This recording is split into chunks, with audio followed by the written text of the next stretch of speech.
Parce que t'as des façons d'appréhender les choses qui sont tellement différentes de ce qu'on fait d'habitude qu'il faut vraiment les vivre, il faut les expérimenter.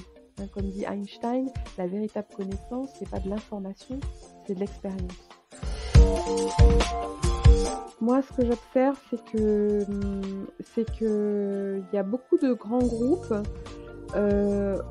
où ils se rendent compte qu'en fait, ils sont dans des impasses, que le système hiérarchique pyramidal avec des jeux politiques très forts, en fait, produisent de la démotivation, notamment pour les jeunes diplômés, parce qu'ils viennent pendant 2 ans, 3 ans, puis au bout de 3 ans, ils jettent l'éponge, quoi, parce que c'est pas du tout le rêve qu'ils avaient. Bienvenue à tous dans ce nouvel épisode de System Sales, le podcast qui donne enfin la parole aux ingénieurs pour partager avec vous leur parcours exceptionnel. Aujourd'hui, je reçois Isabelle Rapart, CEO et cofondatrice de Happy Work. On a discuté de nouvelles pratiques de management, de l'holacratie et de comment changer les organisations au travail pour les rendre plus agiles et favoriser le bien-être des employés.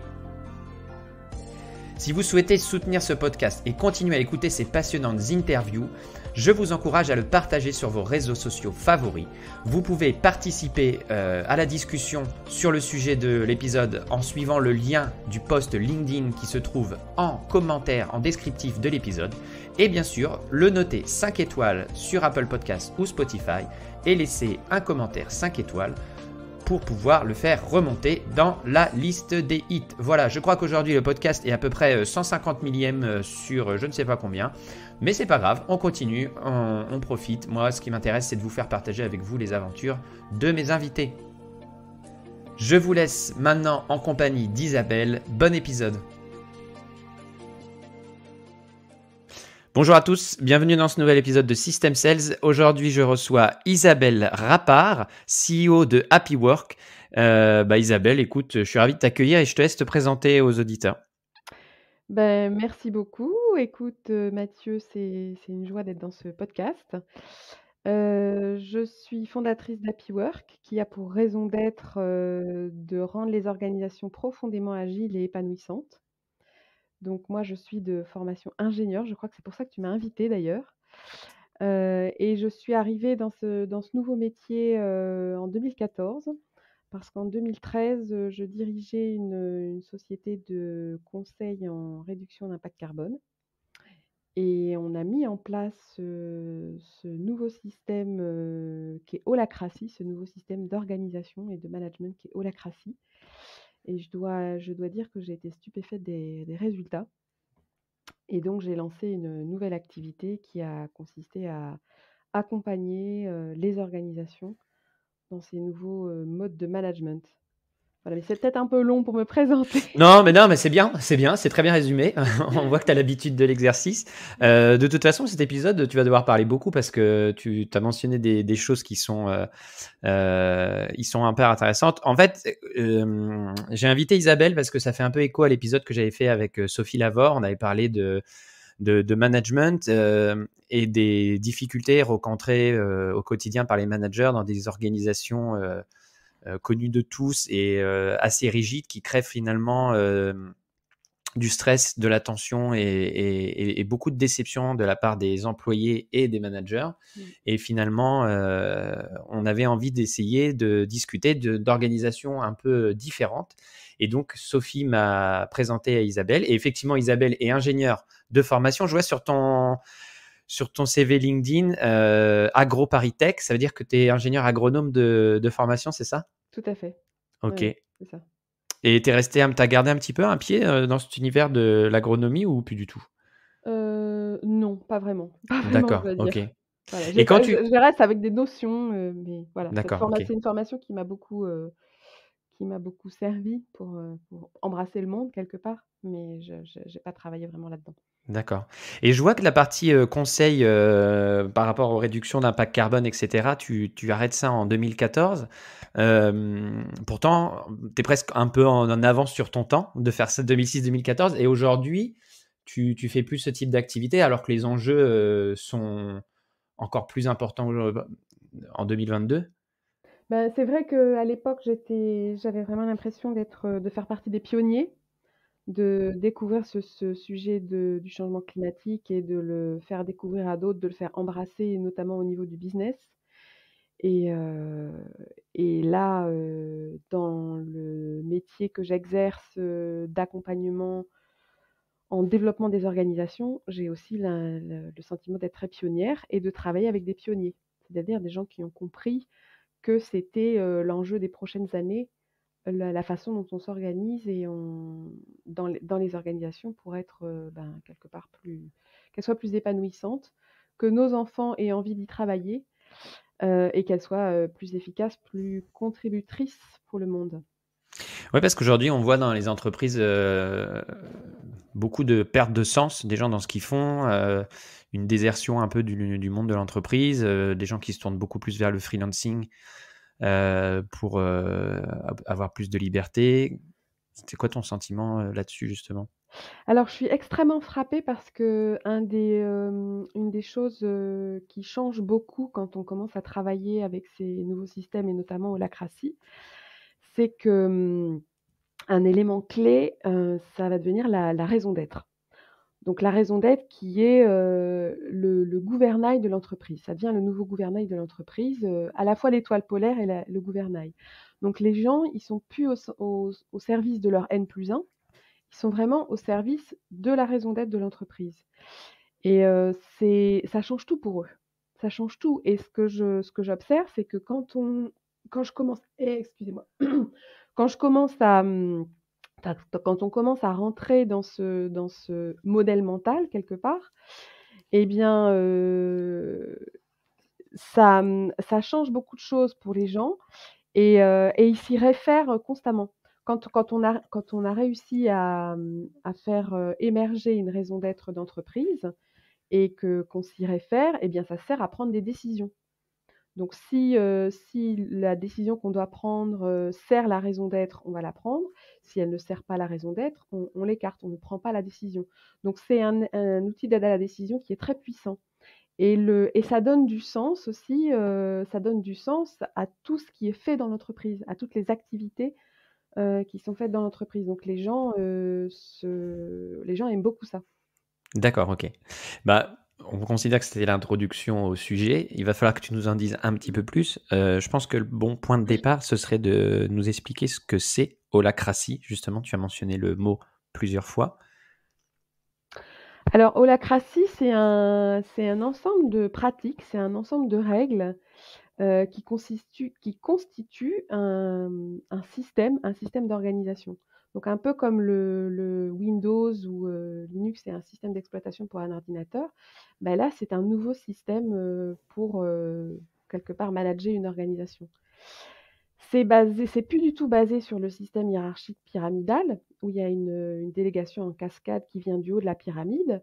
Quelque part, là, votre nouveau boss, c'est, la raison d'être de l'organisation et les gens, ont des rôles et ces rôles sont décrits, ce qui fait que toute la gouvernance de l'organisation est très claire et on sait clairement qui décide quoi parce que quand vous avez un rôle, vous êtes censé être, enfin, on vous donne l'autorité pour, mener toute action dans ce rôle, prendre toute décision que vous jugez utile, pour aller vers la raison d'être, du rôle et in fine au service de la raison d'être de l'organisation.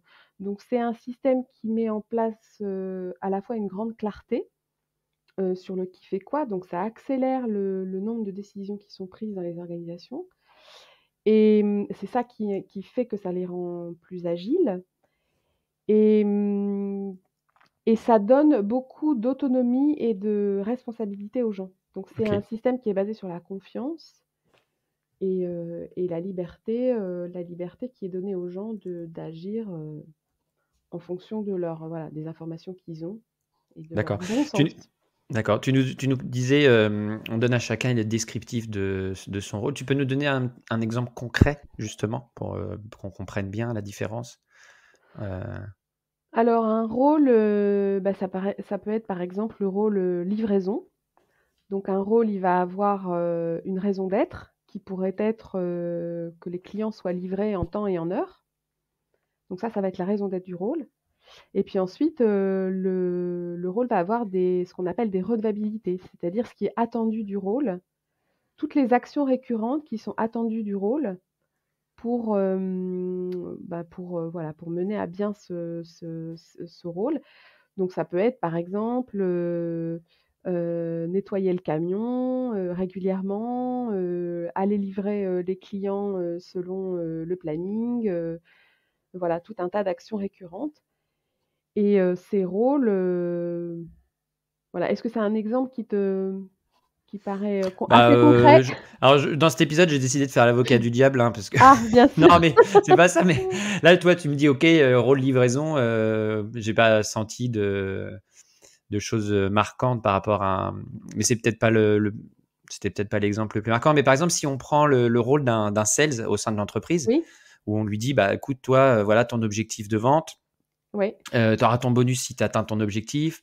Ton KPI, c'est remplir le CRM ou oui, un outil logiciel dont tu n'as pas besoin. oui, Voilà ta zone. oui, Voilà, tu vois, un peu ça, c'est l'organisation. Et puis, tu as un N+1 qui organise toutes les semaines sa revue d'équipe. Voilà, t'en es où dans ton pipe? Est-ce que tu as signé patati patata? Voilà, ça, c'est l'organisation que je connais, oui. qu'on connaît tous. Mmh mh. Par rapport à ça, qu'est-ce que ça apporte de différent, ce dont on parle là? Oui, alors effectivement, tu as raison parce qu'un rôle quelque part, ça peut être vu comme une fiche de poste, hein. Mmh. Ça ressemble à une fiche de poste, sauf que la fiche de poste, tu la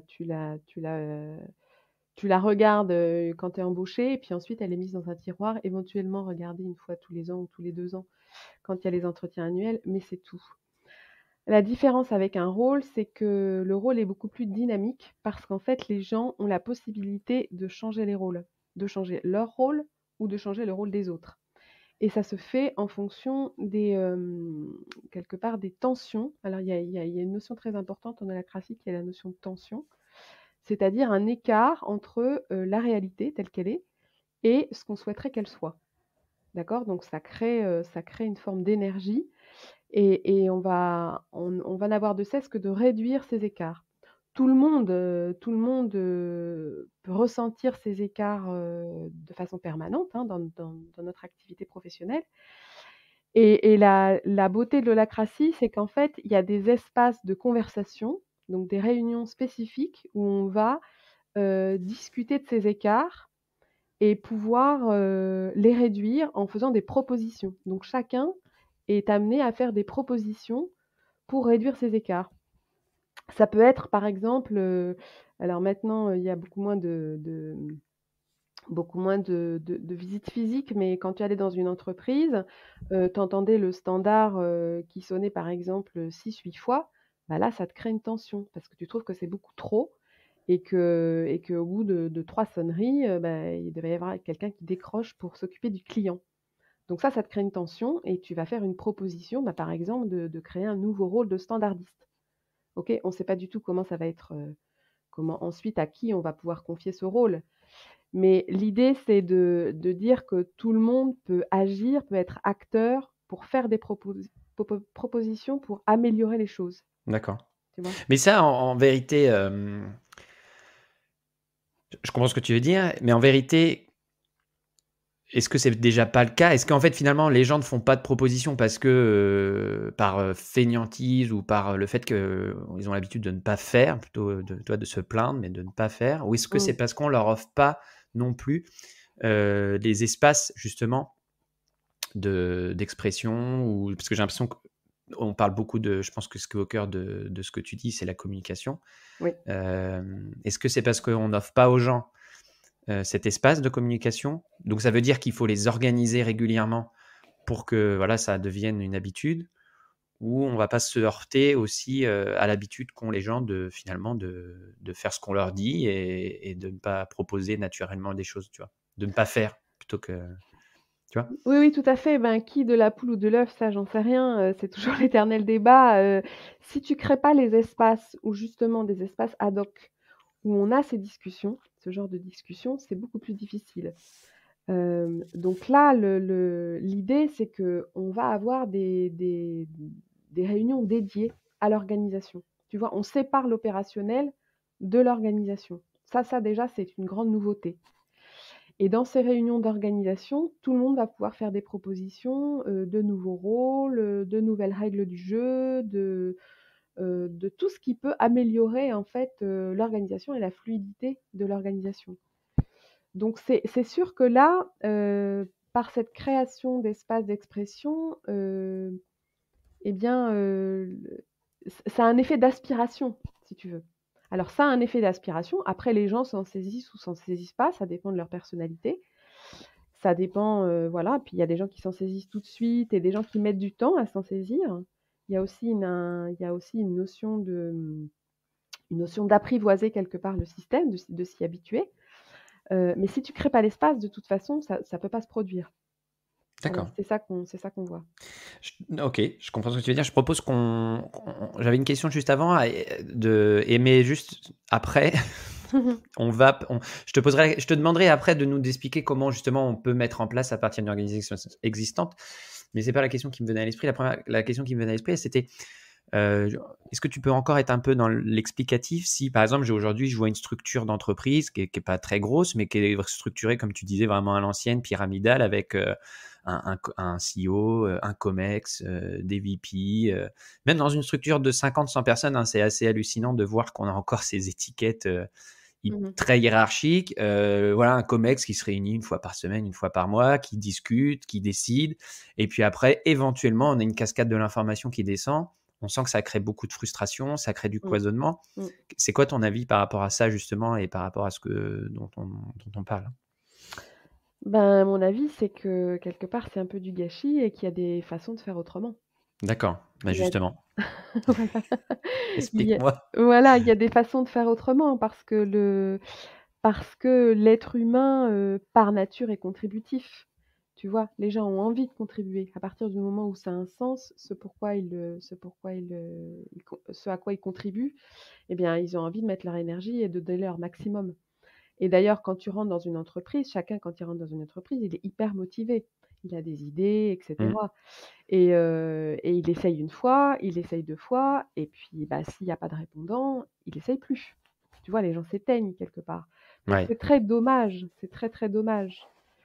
Et l'idée de l'holacratie d'ailleurs, l'holacratie est venue de la frustration d'une personne qui s'appelle Brian Robertson, qui est un Américain, qui travaillait dans l'industrie du logiciel et qui était éminemment frustré parce qu'il trouvait qu'il avait plein d'idées. C'est un gars très créatif et que ses idées n'étaient pas prises en compte. Donc il s'est lassé et il est allé, créer sa propre entreprise. Et à sa surprise, à sa grande surprise, donc lui, il a mis en place, un management hiérarchique, classique, hein, parce qu'il avait pas l'idée d'autre chose. Et à sa grande surprise, il s'est aperçu que, c'est l'effet inverse qui se produisait. C'est-à-dire que, il avait envie que les équipes participent et puis en fait les équipes ne participaient pas. Enfin participaient pas à la hauteur de ce qu'il imaginait. Donc il y avait pas assez de nouvelles idées à son goût, voilà. Donc c'était une nouvelle frustration et c'est à partir de là qu'avec ses associés, ils ont commencé à chercher des méthodes managériales différentes pour créer cet appel d'air d'initiative, de responsabilisation, d'autonomie, de nouvelles idées et en fait ça a été une recherche, en mode itératif, c'est-à-dire qu'ils ont essayé plein de choses et tout ce qui fonctionnait, ils le gardaient, tout ce qu'ils trouvaient que ne donnait pas satisfaction, ils l'écartaient. Et donc ils ont créé comme ça tout un corpus de pratiques. Donc ils ont été chercher, dans le lean management, ils ont été chercher, dans la sociocratie, ils ont été chercher dans les méthodes agiles en informatique, le Scrum et cetera. Ils ont été chercher encore dans plein d'autres méthodes et ils ont construit tout un ensemble de pratiques qu'ils ont mis dans un petit livre qu'ils ont appelé une constitution. Donc c'est comme les règles du jeu en fait et cette constitution, elle évolue et et mmh et ils ont commencé à alors l'entreprise qu'ils avaient créée, qui était une entreprise d'édition de logiciels, a très bien marché. Elle a gagné beaucoup de prix. Donc elle était très elle a vraiment très bien performé Et au bout d'un moment, ils se sont aperçus avec ses associés qu'ils avaient, quelque part inventé une nouvelle façon de s'organiser et de travailler et que ça valait le coup de l'offrir au monde quelque part. Donc ils lui ont donné un nom, ils ont donné le nom d'holacratie à cet ensemble de pratiques et ils ont commencé à le diffuser. Voilà. Et donc ça, c'était dans les années, 2007. Je crois que le premier article dans le Financial Times, c'était en 2007 avec ce nom holacratie. Et depuis 2007, eh bien, il y a un certain nombre d'entreprises qui ont adopté ces pratiques, qui ont adopté la Constitution, adopté les pratiques de la Constitution, ces nouvelles règles du jeu. Et maintenant, il y en a quelques milliers dans le monde entier qui fonctionnent comme ça. D'accord. Et, euh, et du coup, les entreprises qui fonctionnent comme ça, qu'est-ce qui toi, tu retires comme chose qui montre que ça fonctionne bien en fait? Enfin, comment on le voit justement? Comment comment on fait le distinguo entre une entreprise organisée de manière classique et qui fonctionne, Mmh. et une entreprise avec ce type de fonctionnement et qui fonctionne peut-être aussi, ou même mieux, justement, comment on Alors, fait le distinguo? Comment on voit les différences dans... ouais. Eh bien, ce que remarquent les gens qui vont dans des entreprises qui fonctionnent en holacratie, c'est plusieurs choses. Euh, Un, c'est que les gens ont très au clair la raison d'être de l'entreprise, qui travaillent pour ça. Ça, c'est une première chose. Deux, ils peuvent prendre des décisions, ils peuvent faire des propositions. Donc, ils se sentent vraiment acteurs dans l'entreprise. Trois, la plupart des moments collectifs des réunions sont extrêmement efficaces parce qu'il y a des il y a des process de réunion qui sont proposés au départ quand on adopte holacratie, puis après on modèle un peu à sa culture d'entreprise, mais c'est extrêmement efficace. Donc les gens ont un sentiment justement de contribution très élevé à l'entreprise. Voilà. Et puis moi, je suis frappée des clients qu'on accompagne depuis plusieurs années, qui sont depuis 3 ans, 4 ans en holacratie, qui disent, mais l'holacratie, pour nous, ça a tout changé. Voilà, parce ils ont osé des réorganisations qu'ils n'auraient pas osé, qui viennent du terrain d'ailleurs, dont les propositions sont émises par le terrain, qu'ils n'auraient jamais faites s'ils n'avaient pas adopté ces nouvelles pratiques. Voilà, à peu près ce que je peux dire comme ça. Peut-être qu'il y a d'autres choses qui viendront après. D'accord. Et du coup, est-ce qu'il y a toujours ce système d'objectifs individuels, de KPI, de bonus, j'en sais rien, enfin, tu vois, dans un système comme ça où ça n'a rien à voir? Je suis complètement ignorant du sujet, donc je peux mélanger les thématiques, hein, si ça n'a rien à voir, tu me dis, mais Oui, voilà, oui. est-ce que c'est toujours des choses qui existent ou plus du tout? Alors, c'est les KPI, je pense que ça existe dans toutes les entreprises, donc oui, bien Mhm. sûr, ça existe. Et après, pour ce qui concerne les bonus, enfin, le système d'organisation des sales, ça, c'est vraiment chaque entreprise qui voit. C'est D'accord, très, en fait, très c'est non, non. décorrélé, c'est Oui, pas c'est la même. décorrélé. D'accord, ok. Holacratie dit rien là-dessus, en fait. Ah oui, d'accord, ok, ok, Ouais, c'est ouais. décorrélé. C'est-à-dire que Oui, tu maintiens un système, ce système-là, mais l'holacratie, oui. c'est vraiment le système d'organisation, de communication et de façon d'évoluer au sein de l'entreprise. Oui, C'est oui, c'est ça? ça. D'accord. L'holacratie, ça dit qu'il y a des rôles, que les gens sont autonomes dans leur rôle, qu'il faut qu'il y ait des réunions opérationnelles et des réunions d'organisation. Voilà, puis décrit les processus de réunion opérationnelle et enfin, si tu veux, le déroulé d'une réunion opérationnelle par équipe et puis le déroulé d'une réunion d'organisation où chacun peut faire des propositions. Voilà, donne la liberté à chacun de faire des propositions. Et puis voilà, il y a encore 2, 3 autres règles comme ça, mais c'est très basique en fait, tu vois? Et après, Et, c'est chaque organisation qui, en fonction de sa culture, va s'emparer de ses règles et enfin de ses pratiques et puis les modeler à sa propre culture. et du Voilà. coup, dans le concret, ça donne quoi alors une réunion dont tu parlais là? Si Bah, une réunion des opérations, par exemple, ça va commencer par une chose qui a très peu d'organisations qui font, enfin, à ma connaissance, c'est ce qu'on appelle un tour d'inclusion. C'est-à-dire qu'on va faire un tour de table et on va demander à chacun comment il se sent en arrivant dans cette réunion? Voilà, dans quel état d'esprit? Heu et ça, c'est vraiment important parce que c'est une façon quelque part de créer de la cohésion d'équipe.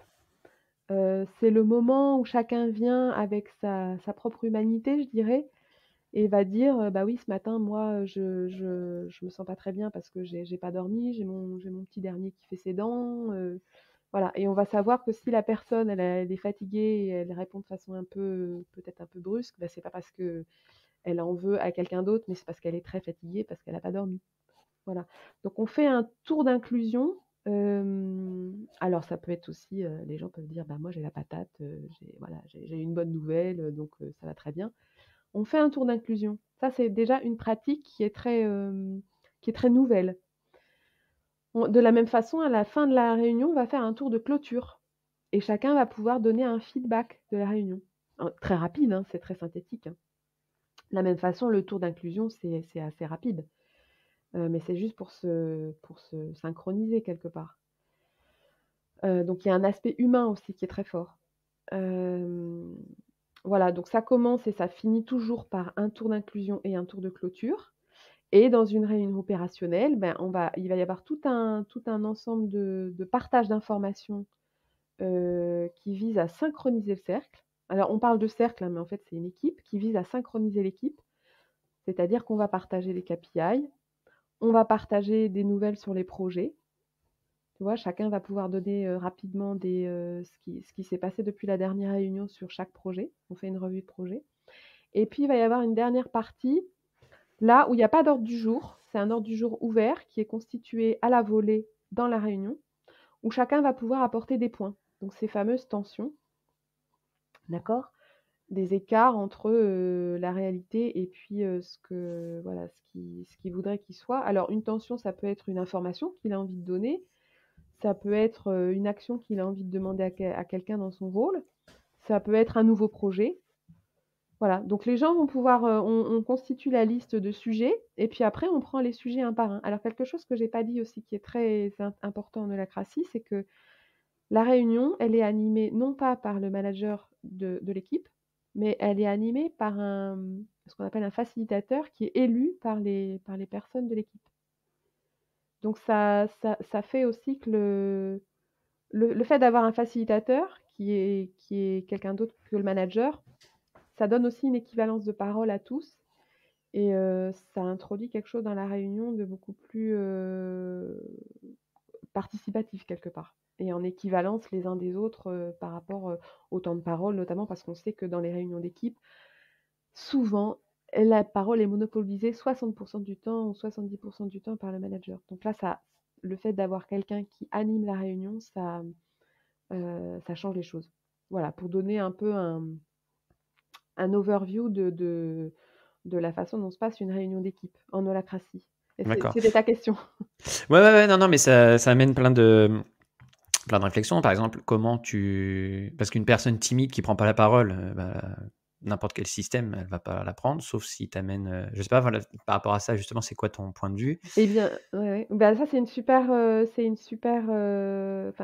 illustration parce que ça arrive, enfin, tout le temps. Il y a tout le temps des personnes timides Bah dans oui, voilà, c'est les ça. Puis ouais. même quand tu leur donnes la parole, ils se sentent, souvent, agressés ou voilà: «Pourquoi tu me donnes la parole? Pourquoi tu me dis?» et cetera. Enfin, tu vois, Ouais. j'ai pas envie de parler, quoi, donc Oui, oui, tout à fait. Bah, dans les tours d'inclusion, en fait, les tours d'inclusion et les tours de clôture, chacun a la parole, chacun dit quelque chose et c'est vrai qu'au début, les personnes timides, elles vont être timides et au fur et à mesure des réunions, elles vont prendre plus d'assurance. Parce qu'elles savent que de toute façon, elles auront leur tour. Les personnes timides, elles sont timides aussi parce qu'elles sont pas quelque part, voilà, elles sont pas rassurées que ce qu'elles ont à dire, c'est intéressant et cetera. Là, il y a un voilà, tout le monde a sa place, en fait, mmh dans mh. dans l'équipe. Donc ça crée les conditions de sécurité pour permettre à tous de parler. Voilà, D'accord. c'est assez Et du coup, marquant. ouais, je garde toujours en tête, ma question de comment on met en place, comment on transforme ça. On va y venir après, je la garde toujours. Mais du coup, je voulais revenir avant sur le principe d'agilité. Tu as commencé déjà un petit peu à en parler. Ouais. par le fait de donner plus d'autonomie, je vois parce que je suis sur ton site internet, hein, je vois il y a j'ai 2 schémas devant les yeux. Je vois un schéma pyramidal classique avec tout en haut un petit bonhomme qui sourit, qui est le CEO. En dessous, tout le monde sourit, mais de moins en moins hein, dans la pyramide. Il y a des communications un peu dans tous les sens, c'est pas très compliqué. Et en dessous, il y a un graphique avec des cercles autonomes. Et donc, du coup, j'imagine que c'est cette autonomie que tu donnes à chaque équipe qui crée de l'agilité et de la performance dans l'entreprise. Et Oui. justement, voilà, est-ce que tu peux me développer un petit peu sur ce thème de l'agilité et de la liberté redonnée aux équipes, justement, dans la façon de gérer leur mission? Ben, c'est vraiment la clé, en fait, du système. C'est que, à partir du moment où tu considères que chaque rôle, chaque personne dans chaque rôle, prend toutes les décisions qu'elle veut pour mener à bien la raison d'être du rôle, eh bien, quelque part, tu installes la subsidiarité. C'est-à-dire le fait que les décisions sont prises au niveau où les gens ont les informations. Et l'idée de l'holacratie, c'est vraiment, qu'on gagne, en fait, que l'organisation y gagne, tu vois? Et moi, ce que je vois dans les organisations classiques, c'est que c'est beaucoup de paralysie. Les décisions sont pas prises parce qu'on ne sait pas qui prend la décision. C'est des Ouais. et souvent on dit, «Il faudrait qu'on décide». Oui, mais c'est qui «on»? Ouais, Tu ouais. vois? Le Donc management. Attends, le management doit décider avec un grand M. Alors là, c'est une façon de se cacher derrière son petit doigt, mais quand on a pris l'habitude de jamais décider de rien, on t'a pas donné l'habitude de décider, mais en fait, tu sais plus bien décider, c'est ça? sûr, bien sûr.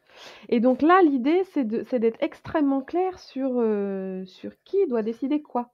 Qui a autorité pour décider quoi? Donc c'est inscrit dans les rôles, et donc les personnes sont vraiment invitées à Mmh. prendre les décisions. Et d'ailleurs, dans les réunions opérationnelles, quand on démarre, et que quelqu'un arrive avec un sujet, justement sur lequel il a besoin d'une décision, souvent on dit: ben voilà, toi tu as toute autorité dans ton rôle pour prendre la décision. De quoi tu as besoin pour prendre ta décision?» Et là, la Mmh. personne se dit: «Mais oui, c'est vrai, en fait, je peux décider». Mmh. Et donc la les personnes, petit à petit prennent ce pouvoir de décision, tu vois? Et quand effectivement il y a des choses qui sont complexes, eh bien, il y a tout un des processus pour arriver à clarifier qui doit prendre la décision, notamment dans les réunions d'organisation où on va D'accord. clarifier qui prend les décisions. OK. Et du coup, comment tu remets, tu vois, par exemple, bon, tu donnes une mission à quelqu'un, voilà, tu vas me développer le business sur la France, la personne prend le business en main, il prend des décisions en autonomie, il dit: «Bah, moi, il me faut, je vais engager un agent ou j'aimerais bien avoir quelqu'un», voilà, au bout d'un an, il dit: «Bah, moi, j'aimerais bien avoir quelqu'un en aide parce que j'ai développé mon tunnel de vente, mes opportunités, il me faut de la ressource». Dans le modèle dont tu décris, tu lui dis: «OK, vas-y, tu as l'autonomie». Bon, dans un cadre budgétaire qu'on te donne. Ouais. Et dans l'ancien monde, ce serait plutôt: «Bah, non, moi, j'ai décidé autrement, heu, et j'ai décidé pour toi». Enfin, tu vois, c'est ce que j'imagine de ce que tu me décris. Mmh. Mais comment tu reprends la main sur un collaborateur où tu lui as donné de l'autonomie, mais toi, tu estimes en tant que manager qu'il est en train de prendre les mauvaises décisions? Et ben, Ouais, oui, voilà. alors quand tu estimes que quelqu'un prend des mauvaises décisions, et ça arrive tout le temps, c'est ce qu'on appelle en holacratie une tension. Tu as une tension, tu vois? Il y a un écart entre la réalité et ce que tu aimerais qu'elle soit. Et donc ça, la façon de traiter les tensions, il y a plein de chemins, plein de chemins en holacratie. Tu peux, changer les redevabilités du rôle, tu vois? Ou confier justement le pouvoir de décision sur certaines choses, bah, tu l'enlèves d'un rôle, tu vas le mettre sur un autre rôle. Donc ça, évidemment, tu peux pas faire ça de façon autoritaire, ça c'est une décision qui va être, collective dans les réunions d'organisation. Et d'ailleurs dans ces réunions d'organisation où on redistribue l'autorité, tu vois? Quelque Mmh. part, changer les rôles, ça veut dire redistribuer l'autorité. Eh bien, c'est des décisions qui vont être prises à zéro objection. Donc c'est toujours en ayant en tête quelle est la raison d'être quelle est la raison d'être, qu'est-ce qu'on poursuit comme but ultime, en fait. Oui, Tu parce vois? que si je prends l'exemple de l'exemple que je te donnais, Mmh. ce qui se passe, de manière dans une organisation classique, si tu la personne, tu dis: «Bah, développe telle zone». Il va Mmh. dire: «OK, moi je fais ci, je fais ça», on voit que ça fonctionne. Hop, une personne arrive, N+2, N+1, N+3, on sait pas, et dit: «Non, moi je refuse que tu embauches quelqu'un ou que tu prennes un agent ou que tu fasses ceci, que tu fasses cela». Heu, alors que si on avait fait une décision peut-être, collégiale en équipe, Oui. et 99 de l'équipe avait dit: «Bah, non, moi je trouve que ce qu'il fait, c'est une bonne idée, Mmh. ça va dans le bon sens». Là, il y aurait moins de frustration, moins de crispation, et cetera, peut-être. Mmh. Alors Non, c'est oui, ça, enfin, j'essaie d'imager, heu hein, pour les gens qui nous écoutent. si tu Mais veux, en fait, ce qui change dans ce qui change dans ce modèle, c'est que il reste des managers, mais les managers, ils ont une autre fonction, une fonction un peu d'accord. différente. Donc il y a des fonctions qui restent des fonctions managériales, par exemple. On va demander aux managers, d'établir des priorités. C'est-à-dire que souvent ce qui est, enfin dans les organisations, tout le temps, il faut fixer des priorités parce qu'on est tous débordés. Mmh mh. OK? On est tous débordés, il y a on a des ressources en temps limité, on a des ressources, on a des moyens limités, enfin des moyens monétaires limités et cetera. Donc il faut fixer des priorités et ce qui est très dysfonctionnel dans beaucoup d'entreprises, c'est que les priorités ne sont pas fixées. On ne sait pas quelles sont les priorités. Tu vois? Les gens sont un peu dans le flou Mmh. et donc là, ce qui est très clair, c'est que le manager du cercle ou le ou la manager du cercle qui devient un leader de cercle, eh bien, a pour redevabilité, a pour attendu on attend de cette personne qu'elle fixe des priorités. OK? Donc c'est juste que c'est très clair, tu vois? Donc ces priorités vont être décidées. Quand il y a des priorités à décider, elles sont décidées et après on sait comment on fait, D'accord. tu vois? Ouais, ouais, c'est clair. Voilà, donc il y a ça et puis on organise aussi régulièrement, des réunions de stratégie. Ça, c'est très régulier. Chaque équipe organise ses réunions de stratégie pour justement fixer des priorités, sur les 6 mois à venir et c'est décidé, c'est discuté collectivement. Chacun est invité vraiment à donner son avis. Donc Ouais. voilà. Donc si tu veux, c'est quelque part, c'est il y a un certain nombre de décisions qui relèvent encore du manager, mais il y a beaucoup plus de participatif et à partir du moment où il y a des rôles à qui on confie des autorités, eh bien ces rôles-là ont toute autorité pour décider dans le périmètre de leur rôle. Et du coup, concrètement, qu'est-ce que tu conseillerais à un manager? Comment il organise la vie de son équipe, heu, d'une façon, structurée, hebdomadaire, mensuelle, trimestrielle, j'en sais rien. Qu'est-ce que toi tu préconises comme setup, justement? Bah, nous, ce qu'on voit, ce qui est habituel, c'est que les réunions d'équipe, hebdomadaires, sont remplacées par les réunions opérationnelles en holacratie, Mmh. d'accord? Sur quelle fréquence? Ben, hebdo, mais après, Oui, ça dépend. Il y a des équipes qui sont daily, enfin qui sont, qui ont besoin de se que voir tous les jours, oui. tous les jours 1/4 d'heure, donc on fait Mmh. ça. Il y en a, c'est une fois tous les 15 jours, enfin voilà, ça dépend, hein, Mmh mh. Mmh. entre tous les pas de temps entre, une fois par jour et puis, une fois tous les 15 jours, voire toutes les 3 semaines. Donc une réunion opérationnelle où on va synchroniser l'équipe, on va partager des KPI, on va faire des revues de projet, et on va traiter tous les points qui arrivent et qui n'ont pas pu être traités, par mail ou au fil de l'eau et pour lequel c'est bien qu'il y ait toute l'équipe. Et puis après, il va y avoir des réunions d'organisation. Alors au début, ben, ce qu'on observe, c'est qu'il y a beaucoup de tensions d'organisation qui ne sont pas traitées parce que les gens n'ont juste pas les outils pour les traiter. Tu vois? Donc au début, quand on met en place des réunions, d'organisation, qu'on dit des réunions de gouvernance, et ben, on s'aperçoit qu'il y a beaucoup de tensions de gouvernance à traiter. Donc on fait des réunions rapprochées, donc peut-être une fois toutes les 3 semaines Mmh. et puis une fois que c'est éclusé, ben, les réunions s'espacent. Voilà, c'est une fois tous les mois, une fois tous les 2 mois, et puis ensuite on fait même des réunions asynchrones. C'est-à-dire on peut faire des propositions, même sans se voir parce qu'on connaît bien les process et même sans se voir, il y a une plateforme pour faire des propositions. C'était ça ta question?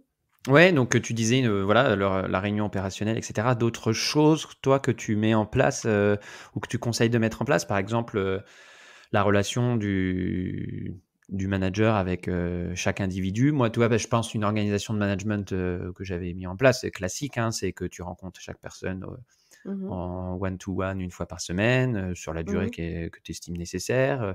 La réunion d'équipe une fois d'hebdo. Alors après, j'ai compris que c'était plutôt le contenu qui change, mais par rapport à une organisation classique. Toi, somme toute, pour l'instant, il n'y a rien qui Non, qui te me... choque. Non, mais non, voilà, c'est ça. C'est pour ça que Mais oui, j'ai.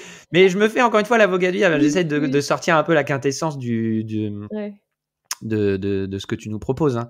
ouais. Euh, donc, voilà, Mais oui, je t'en redonne la parole. Mais mais en fait, si tu veux, les et c'est ça qui est très frappant, c'est que dans l'holacratie, il y a beaucoup de bon sens. Beaucoup, beaucoup de bon sens d'accord. et en fait, c'est extrêmement orienté action, si tu veux, on cherche pas à comprendre le pourquoi du comment, on est toujours en train de se dire: «C'est quoi le prochain pas? C'est quoi la prochaine action?» Tu vois? C'est très, très, enfin, on cherche à avancer tout le temps, OK? Par itération, hein, on cherche la plus petite action possible qu'on peut faire pour solutionner les problèmes et effectivement, quand on démarre en holacratie, enfin une organisation qui démarre en holacratie, la première chose qu'elle fait, c'est de regarder quelle est sa raison d'être, parce que souvent c'est une question qu'elle ne s'est pas posée. Quelle est sa raison d'être? Alors on commence avec une raison d'être qui est imparfaite, hein, parce que de toute façon une raison d'être ça peut évoluer et ensuite on va décrire l'organisation en rôle, transcrire quelque part la réalité opérationnelle de l'organisation en rôle et ce qu'on appelle en cercle. Tu vois? Donc Mhm. ça va donner une représentation avec un cercle le plus grand et à l'intérieur de ce cercle le plus grand, tu vas avoir des sous-cercles et à l'intérieur de ces sous-cercles, tu vas avoir encore des plus petits cercles qui sont les rôles. D'accord? Donc c'est quelque chose de fractal et donc ça, c'est le premier pas. Un, la raison d'être, quelle est votre raison d'être? Et deux, comment on décrit, votre organisation, donc non plus sous forme de pyramide, mais sous forme de cercles imbriqués les uns dans les autres. Tu vois? Sachant que, ce qui s'impose à tout le monde, bah, c'est la raison d'être du cercle le plus grand qui représente l'organisation. Ok. Voilà. Et quand est-ce que tu reconnectes les cercles ensemble, justement? À quel moment? Qui intervient? Qui est représentant qui est représentant du cercle, dans le grand cercle? Enfin, tu vois, Oui, comment bah, ça c'est les fonctionne entre les cercles, là, oui, après? Là, on tout a à vu fait. à l'intérieur d'un cercle comment ça fonctionne. Après, comment tu fais travailler les cercles ensemble? Eh bien, en fait, classiquement, quand tu as des cercles, enfin des sous-cercles, dans un grand cercle, chaque représentant du sous-cercle, en général, c'est le leader de cercle, eh bien, fait partie de alors ça peut être un codir, par exemple. Un codir, il va avoir un représentant de chaque équipe, de chaque service, de chaque pôle, au codir. Je ne sais pas si ça répond à ta question et c'est au codir. D'accord. Le codir lui-même va avoir des réunions, opérationnelles, des réunions de gouvernance où ils vont traiter des sujets, des sujets de codir, mais sous une forme différente. Tu vois? Ok. Avec des Donc, on principes retrouve différents. quand même ce Oui, principe bien sûr, bien sûr. de codir. Oui, Ok. oui, bien sûr. Si tu veux, ça en fait, ça change à la fois tout et rien parce que, l'activité de l'entreprise reste la même, ce que font les gens reste la même chose. C'est juste que, maintenant ils ont des rôles et ils peuvent prendre des décisions, Ouais, tu vois? ouais. Ouais, ouais. Donc C'est la façon dont tu autonomises un peu les cercles, les gens. Et du coup, tu sens quand les gens basculent dans cette organisation-là, tu sens des réticences quand même, des gens qui ont du mal à... Comment font les gens qui ont l'habitude d'être dans le micromanagement, de devoir contrôler justement ce que font les autres, etc. Comment eux, tu les aides à, alors oui, à basculer dans le lâcher-prise, en fait, parce qu'il y a quand même du lâcher-prise mmh, par rapport à ça. tout à fait. Alors il y a enfin c'est vraiment dans les 2 sens. C'est-à-dire qu'il y a des gens qui sont réticents parce qu'ils vont pas du tout être à l'aise, d'être autonomes dans leur rôle. Ouais, ça, C'est, je peux le comprendre, et ouais. ça, c'est pour eux, c'est pas du tout confort et ils ont besoin d'être micromanagés. Ils aiment qu'on leur dise exactement ce qu'il faut faire et cetera Et au début, ce qui se passe, c'est que, et ben ça va être décrit. On va le décrire dans les rôles. C'est-à-dire que le manager de cette personne, ben, on attend, de lui ou d'elle, qu'elle donne telle consigne, qu'elle valide telle chose et cetera. Mais c'est juste le mettre en clarté, Mmh. OK? Et puis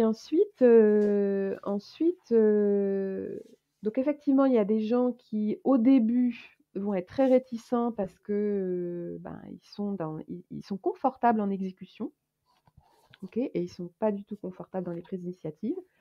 Il y a des gens qui restent là-dedans et puis il y a des gens qui changent. OK, ça dépend. Et puis après, du côté des managers, effectivement, ça peut être, difficile quelquefois de laisser, parce que c'est un système qui est basé sur la confiance. OK, Mmh. ça tu l'auras compris, sur une grande confiance, une grande transparence. Hem, donc il y a des managers qui sont plus ou moins à l'aise avec ça. Heu, Moi, ce que j'observe, c'est que les entreprises dans lesquelles on intervient, c'est des entreprises où il y a déjà une culture de la confiance qui est très forte. Donc ça se passe bien. Ça se passe bien. J'ai jamais vu de manager partir, mais ça peut arriver, hein, si c'est quelque chose qui vient trop, se mettre en travers de ce que souhaite un manager, de sa vision, Mmh, de ce mmh, qu'est un mmh, mmh. manager. Voilà, il y a des gens qui peuvent partir effectivement. C'est pas qu'une question de vision, c'est une question de nature aussi. Oui, Tu peux oui, pas, oui. enfin, et c'est intéressant d'accompagner les gens dans la transformation personnelle aussi. Oui, alors je te rejoins là-dessus, c'est effectivement, il y a un accompagnement des personnes, qui peut être nécessaire, suivant certaines personnes et notamment des managers. Donc Ah oui, ça c'est ça, ça, on oui. l'accompagne. Parce qu'effectivement, tu as raison, il y a une posture, c'est la posture de c'est plus un management autocratique quelque part, c'est plus une posture de ce qu'on appelle servant leader, c'est-à-dire le manager qui est à la disposition de son équipe et qui met tout en place pour que les gens puissent, travailler au mieux. Et Je Ouais, ouais, c'est plus un manager qui dit aux autres ce qu'ils doivent ouais. faire, mais c'est le rôle du manager, d'enlever les obstacles quelque part au travail. Pour moi, on en revient toujours par rapport au manager, hein, je parle, on en revient toujours, OK, on donne des formations, épisodiques, mais on en revient toujours au contenu de la formation qu'on leur donne justement, au suivi qu'on leur propose. Qu'est-ce qu'on met en place pour qu'ils puissent avoir un terrain d'expression et une évolution continue de leur rôle et même leur proposer du coaching. Toi, ça me fait penser à ce qui s'est passé dans une entreprise où j'étais avant, où il y a eu un plan social et du coup, on a donné l'opportunité aux nouveaux plant managers d'avoir un consultant ou un coach. Je n'ai pas trop bien compris ce que c'était, mais j'imaginais que c'était un coach pour lui. À aucun moment, on a proposé à des membres du CODIR ou à des autres managers de dire: as-tu besoin d'un coach, tu vois? As-tu besoin, toi, pour évoluer, de quelqu'un qui te conseille une fois? Tu vois, moi, je trouverais ça vachement, on s'éloigne peut-être de De l'holacratie, l'holacratie. Mmh. mais pour moi, toi, aujourd'hui, c'est avant-gardiste de dire à ton équipe de managers, ou au moins dans ton CODIR, voilà, l'entreprise te met à disposition Oui. un coach Mmh. qui va te suivre une fois par mois, enfin sur la fréquence que tu as envie, pour te faire grandir et évoluer là-dedans, quoi, tu vois? Mmh. Mmh. Non? Bah, oui, oui, mais je suis complètement d'accord, hein, enfin tout le métier du coaching, notamment de manager, il est très, très utile. Et les managers, enfin moi, tous les managers que je connais qui ont été coachés et ceux qu'on coach, ils sont ravis. Et il y a même des clients chez lesquels, on installe une hotline. C'est-à-dire que les gens, à la demande, ben, ils fixent des rendez-vous avec les coachs Bah ouais, mais voilà, c'est pour des brillant. trucs Mmh. très ponctuels, Mmh, mmh, et mmh. ça marche très bien. Enfin, les gens appellent, quoi, Bah hein. oui, Les gens ouais. ouais. Donc ça c'est et je suis d'accord avec toi. Pour moi, c'est des actions qui sont peu coûteuses pour les organisations parce que c'est ponctuel justement et en fait, ça débloque des situations, voilà, à moindre coût. Enfin moi, ce que je vois, c'est que ça débloque beaucoup de situations. Mais oui, tu as raison, c'est important d'accompagner les managers et surtout parce que c'est des nouvelles postures, c'est des nouveaux modèles mentaux. et donc ça s'accompagne. Ouais. Et qu'est-ce que tu penses justement, je m'étais noté, qu'est-ce que tu penses du faux participatif? Parce que on, je- on visualise ce que tu disais, donner de l'autonomie, créer des groupes enfin des espaces de communication, laisser les gens la liberté de proposer, etc. Mais ce qu'on voit beaucoup aussi dans les organisations, c'est la prise, euh, et on le voit même au niveau de l'État français, de la façon de gouverner. Tu vois, on va dire, on va prendre des décisions avec les organisations syndicales, puis en fait, les décisions sont déjà prises. Et on le voit dans les entreprises, hein, les grands dirigeants qui viennent de grandes écoles de management, j'en sais rien, tu vois, qui te pondent des questionnaires par email ou qui lancent une grande consultation en interne, tu vois. En fait, les décisions sont déjà prises. C'est une façon de faire participer les gens pour leur faire croire qu'ils ont leur mot à dire, mais en fait, ils ne l'ont pas du tout, tu vois. Et moi, ça, c'est ce que j'appelle la fausse liberté, la fausse holacratie, si on veut peut-être, tu vois. Mais c'est de la fausse participative et c'est encore pire que tout parce qu'une fois que c'est découvert, une fois que c'est compris, bah voilà, enfin tu vois, et pourtant c'est ce qui se fait dans toutes les grandes entreprises, tu vois. Enfin, Oui, bah, là, tu parles de la mode quelque part justement, ouais, c'est ça. Enfin, tu vois, de la mode, mmh, allez, on va mmh, faire participer les gens, mais en fait, mmh, finalement, c'est pas mmh, du tout la structure qui a changé, mmh. c'est la communication en interne, mais personne n'est dupe, tu vois. Oui, personne n'est dupe, ça crée beaucoup de dépit, beaucoup de Bah oui. déception Mm. et c'est ça qui crée beaucoup de démotivation et ça, c'est quelque chose sur lequel on insiste toujours beaucoup quand les clients viennent nous voir. Enfin voilà, quand il y a des gens qui commencent à être intéressés par Holacracy, nous, ce qu'on vérifie, c'est leur intention.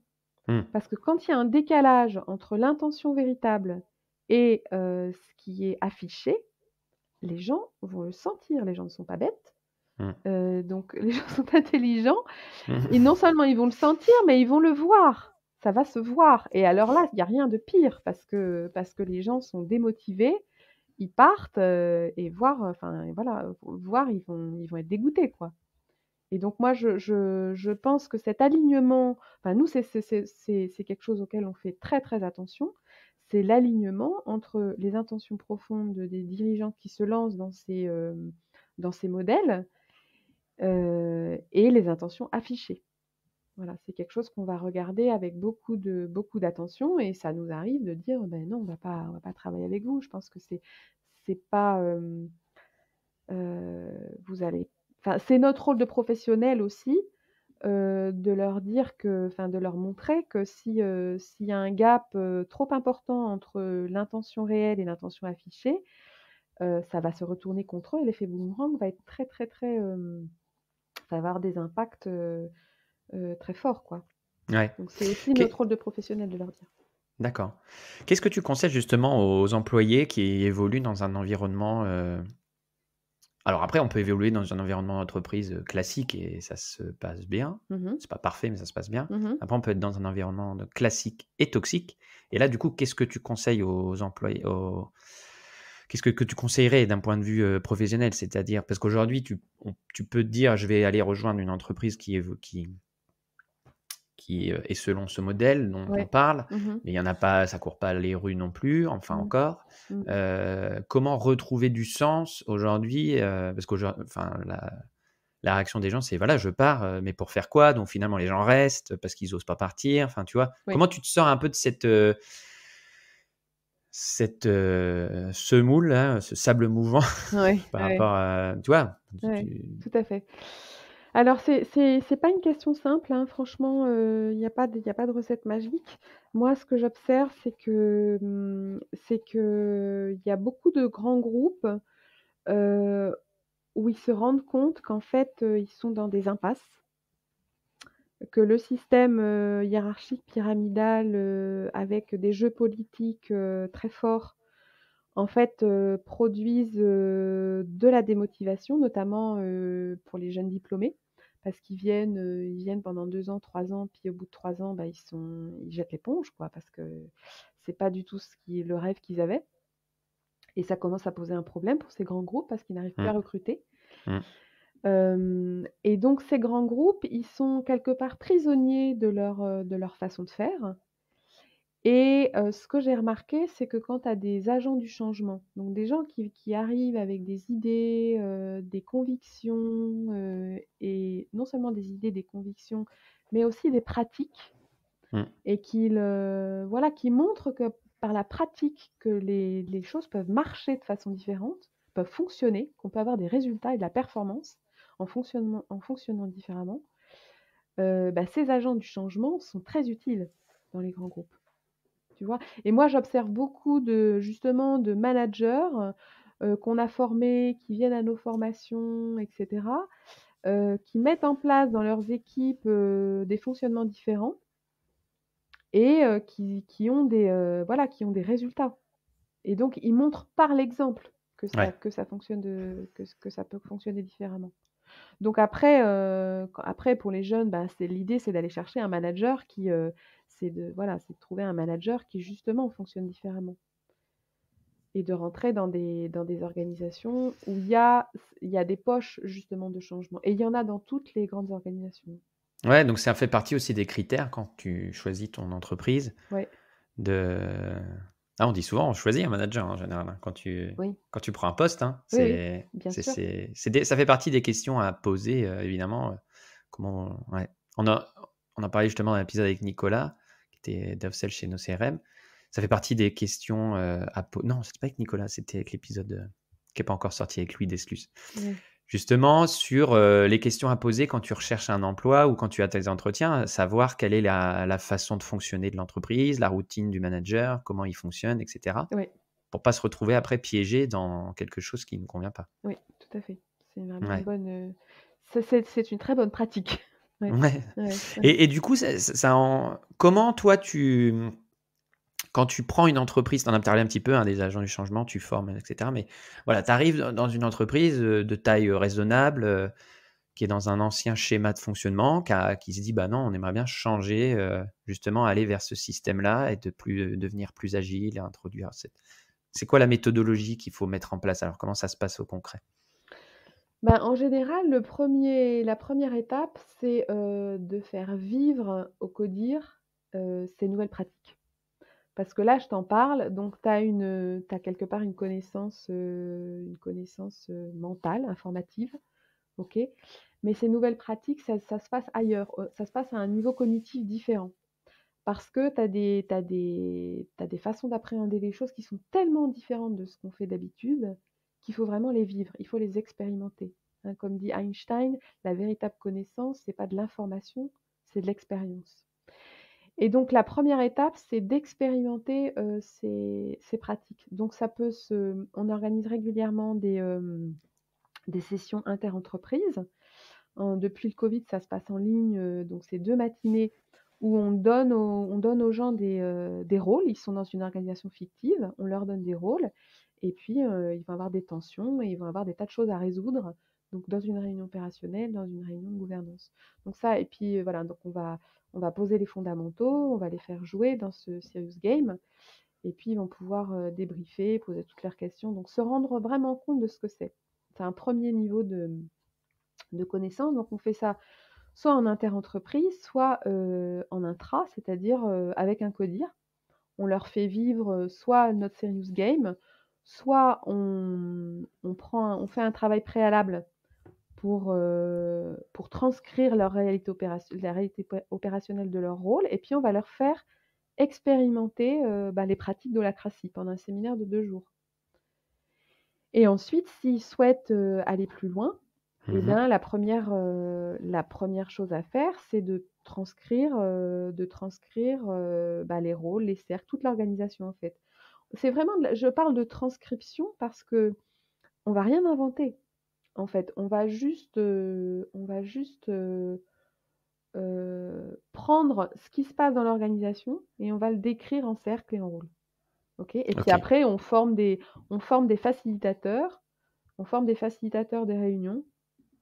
Voilà et puis on lance, des coachings collectifs, des facilitateurs, des coachings, de l'accompagnement pour les leaders de cercle parce qu'il y a vraiment une posture différente, voilà tout un tas de formats de formation, Nous, notre métier, c'est d'être guide de haute montagne, donc on notre métier, c'est de mettre les gens en sécurité, de baliser le parcours basé sur notre expérience. Et voilà, c'est les clients qui marchent après. C'est eux qui font les choses. Nous, on les accompagne, on les forme, et c'est eux qui mènent le projet de transformation. Et ça se fait sur un temps long. Hein, ça se fait vraiment sur un temps long. Les 6 premiers mois, c'est l'effet waouh, ça marche, c'est génial, il y a des gros changements.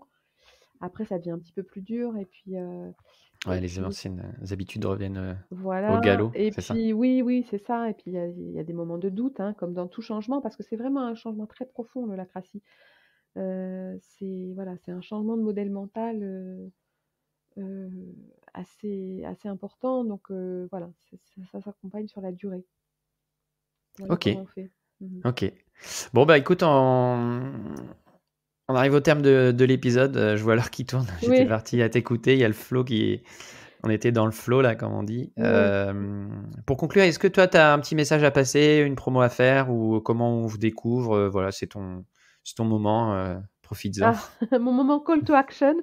Ton moment call to action, Voilà, exactement. Ouais. mais oui, alors il y a une bande dessinée qui existe pour découvrir ce que c'est l'holacratie. Donc vous tapez juste sur internet bande dessinée holacratie. Donc ça, c'est un Génial. premier, Ouais. c'est une première approche assez intéressante.